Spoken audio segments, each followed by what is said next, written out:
Hello les amis, je vous retrouve pour une nouvelle vidéo sur le football et la deuxième journée de la Ligue des Champions 2024-2025 et je vais vous présenter le résultat du match PSV Eindhoven contre Sporting Portugal, un match qui s'est soldé par un match nul, un but partout. Alors je vais revenir dans cette vidéo sur les buteurs de cette rencontre, mais surtout sur les statistiques des deux équipes. Je vais essayer de tout décortiquer pour comprendre ce qui a pu se passer dans ce match, s'il y a eu des tendances et des faits spécifiques.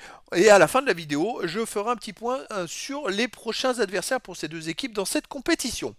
Alors donc, un match nul qui finalement n'arrange personne. Comme je l'ai déjà dit, les matchs nuls, ça rapporte qu'un point. Et avec le nombre d'équipes et de matchs qu'il y a, si on veut ne serait-ce que finir, bon, tenter de finir dans les 8 premiers, il faut des victoires, pas des matchs nuls.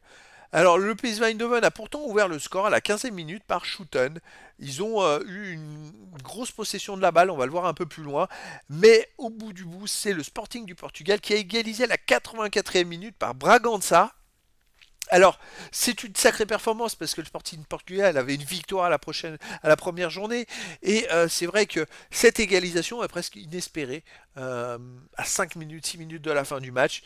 Et finalement, presque une bonne opération par contre pour eux, ce match nul vu ce qui s'est passé dans ce match. Alors les statistiques, PSV Eindhoven a eu plus de possession de balles, 57,4 à 42,6, les passes tentées 543 à 395, les passes réussies 476 à 317, pourcentage de passes réussies 87% pour Eindhoven à 80% pour le Sporting du Portugal. C'est une domination d'Eindhoven dans le jeu collectif.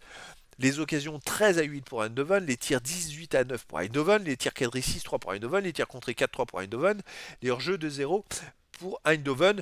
Bref, dans toutes les phases de jeu, le PSV Eindhoven a été au-dessus du Sporting du Portugal, mais ils n'ont pas eu de réussite, on va dire. Alors après, le Sporting du Portugal n'a pas démérité, ils ont eu 8 occasions, 9 tirs quand même. Hein. C'est qu'ils se sont bougés, ils ne sont pas restés sans rien faire non plus. Alors au niveau des centres, des corners déjà 4-0 pour le Sporting du Portugal, les centres 10-7 mais pour PSV Eindhoven, les interceptions 14-10 pour le PSV Eindhoven, les tacles 22-19 pour Eindhoven, les duels gagnés 61-56 pour le Sporting du Portugal, les arrêts 5-2 pour le Sporting, ah oui, les fautes 18-15 pour Eindhoven, les jaunes 3-2 pour le PSV Eindhoven, aucun carton rouge.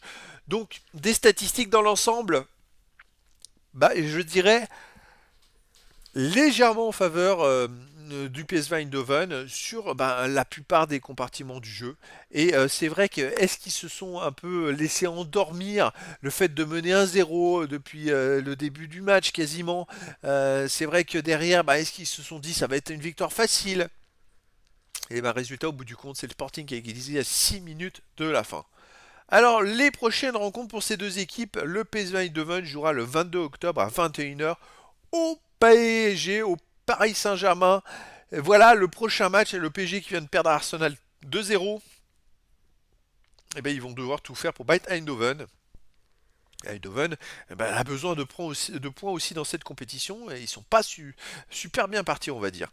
Le Sporting du Portugal de son côté jouera aussi le 22 octobre à 21h et jouera à Sturm Graz, encore un match à l'extérieur, mais un match qui pour moi est à leur portée, eux qui ont déjà fait une victoire et un nul, ils sont vraiment plutôt bien partis. S'ils vont gagner à Sturm Graz, ils ont une grande chance de se qualifier pour la suite de la compétition.